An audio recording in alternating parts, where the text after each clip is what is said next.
I'm Aiman. Welcome back to my auto repair videos. Are you working on a Hyundai Sonata and trying to remove the Serpentine Belt only to realize that for some reason you're having a hard time removing it? Well, in this video, we're working on a Hyundai Sonata 2012, so the 2009 to 2014, and today I'm going to tell you why it's so hard for you to remove the Serpentine Belt.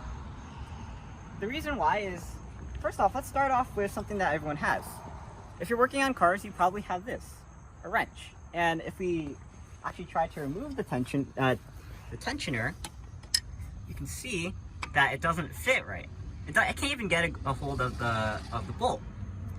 So some of you might be going, okay, well, if the wrench doesn't work, what about this Serpentine Belt remover tool that you see a lot of mechanics will have because it's used commonly to remove the Serpentine Belt. And all you have to do is you need to take a socket and put it on, and usually what would happen is you'd be able to reach down. This is meant for thin spaces, and what you'd be able to do is angle it into that thin space. However, you can see that it doesn't fit. And even if this did fit, you probably want to make sure it doesn't get stuck in the tensioner. So you probably might resort to using a thinner socket. In our case, we have something like this. I forgot what it's called. These nano impact sockets. And if we actually try them, you can see that it's a bit thinner. It's about 1/8 of an inch thinner. And if we actually try it again, you can see that it gets through the initial blockage. But if we actually try to put it on, we probably don't want to risk this getting stuck.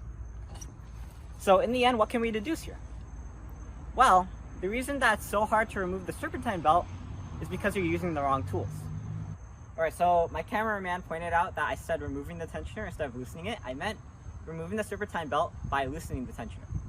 Now then, let's get to this tool I've been talking about that we actually had the special order for this job because we have never seen this type of scenario where it doesn't fit in the actual opening. And this tool that we have, we've actually done a video on it, so go check it out. But it's these zero offset wrenches. And as you can see here, when I pull one out, I'm going to pull out the 17mm. You can see that it has an offset of 0 degrees, unlike these regular wrenches, which have a slight angle to them. And we're going to use this in order to loosen our tensioner because, as you will see, it actually fits inside the gap with room to spare. And this will allow us to get a hold of the tensioner in order to loosen it.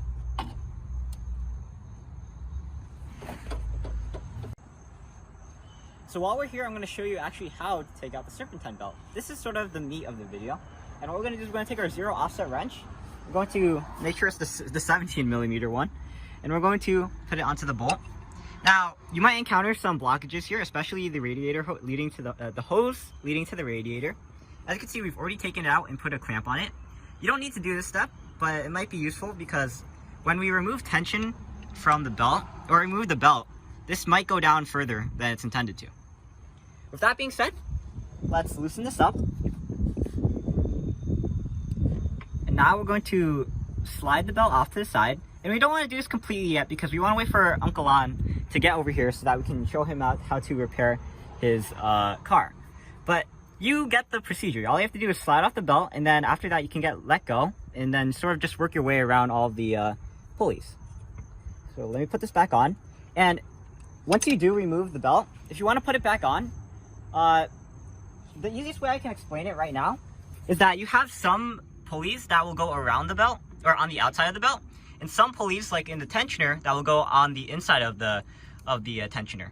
So for all of the axles or the pulleys, what you want to do is you want to loop the belt on the outside of them, and then there's 2 pulleys where you do it on the inside. And let me point it out. Oh, that one's not supposed to. But the one that you're supposed to loop it around on the inside is the tensioner, and also down here, this idler pulley. Even with this tool, there's a limitation, and that has to do with the tensioner. When you release the tension from the belt, using this. Wait, is this so? Oh. When you release tension from this belt, you slide it off. Okay, we're gonna twist the side a bit and let go. You can see that this wrench just keeps going downward. In other words, the tension is increasing.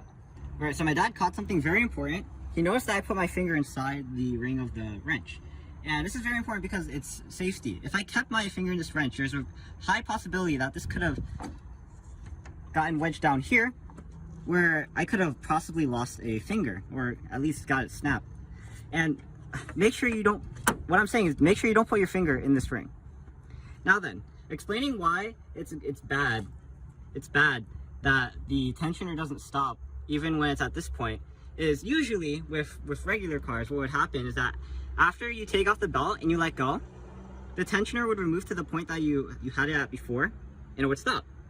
But with this one, it just keeps going down. And the solution to this that many people do is they either remove the motor mount up here and they start here, they loosen the tensioner to get the belt off, and then they bring it back and it gives them a bit more play.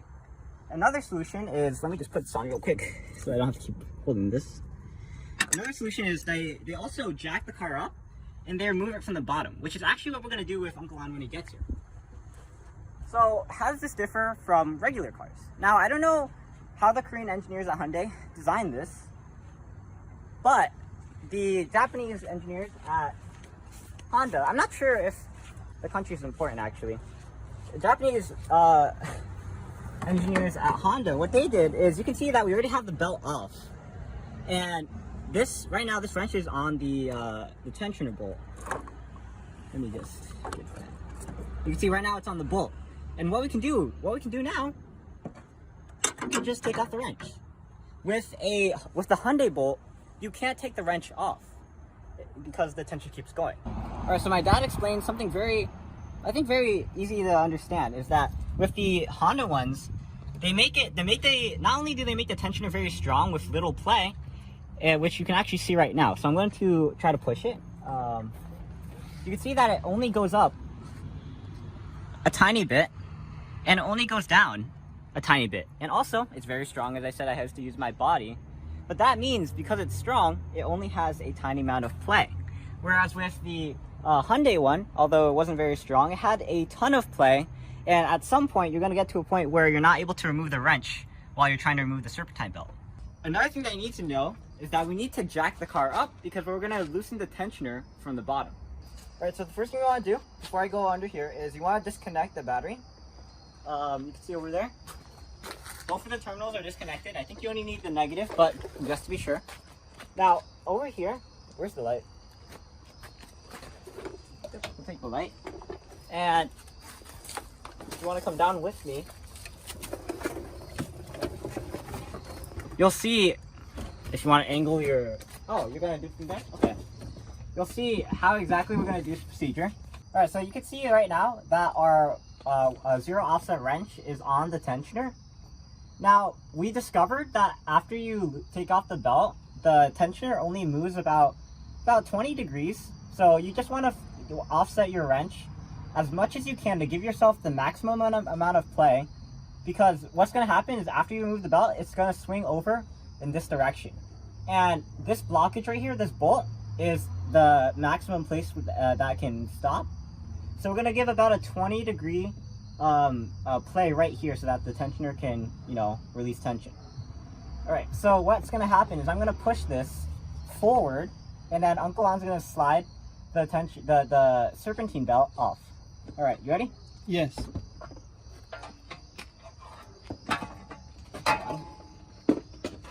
All right, I'm going to push it in 3, 2, 1, go. A little bit more. Then just like this. All right, be good. You good? Yep. Okay, and then you can see when I let go that it barely goes anywhere. Actually, I think that's actually more like 5 to 10 degrees. You can see it doesn't even stop at the bolt. Let me get the light. You can see that right now it's lost tension only about 1.5 inches away from the bolt. Before, it was about at this part. Now, it's right here. So that's about 5 to 10 degrees. Okay, so now we can remove the belt. So the serpentine belt is a bit of a tricky thing to explain. So what I'm going to do is I'm just going to overlay the serpentine belt, and it should be easy to figure out. I mean, there's only two things that you need to loop it around. But what's going to happen is I'm going to pull the tensioner from the bottom while my dad rearranges the belt. And hopefully you guys are able to make sense of where the belt goes. All right, so let me take this, and the tensioner is all the way up there. I need the light. The tensioner should be this one right here. Okay. Let me angle it this way. Okay, there we go. So now we can start looping it back. Alright, so as you can see, we have the serpentine belt on. My dad's telling me that for tips for doing this, you should probably do it with two people. But in the case that you have to do it with one person, according to my dad who's worked with Hyundais before, like a Sonata, you should end with the AC right here on the bottom. So just a tip for anyone who's doing this by themselves, when you put the serpentine belt on, put this one on last. Now that's in the case of if you do it from the bottom, which of course, if you're replacing the alternator, you're gonna have to do it from the bottom anyway. But if you did need to do it from the top, oh no, my phone fell. That's not good. But anyway, if you did it on the top, what you wanna do last is you would actually wanna do the alternator last.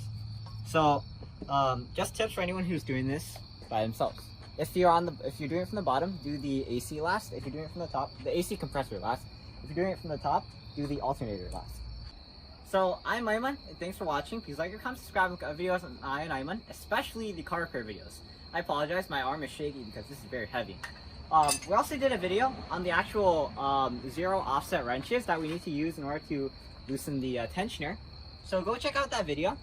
We also did the video on actually removing the alternator, so go check that out if you haven't already. I mean, if you're already at the ending of this, I assume. And we also did a video on actually how to remove the serpentine belt, so go check that out. They all come in a sort of set that we did together, today. So go check those out and I'll see you there. And also, go check out videos on my channel that feature Uncle Lon, because those are always a treat. I think one in particular is the camping video that I mentioned earlier. So go check that out. And me and him, we'll see you there.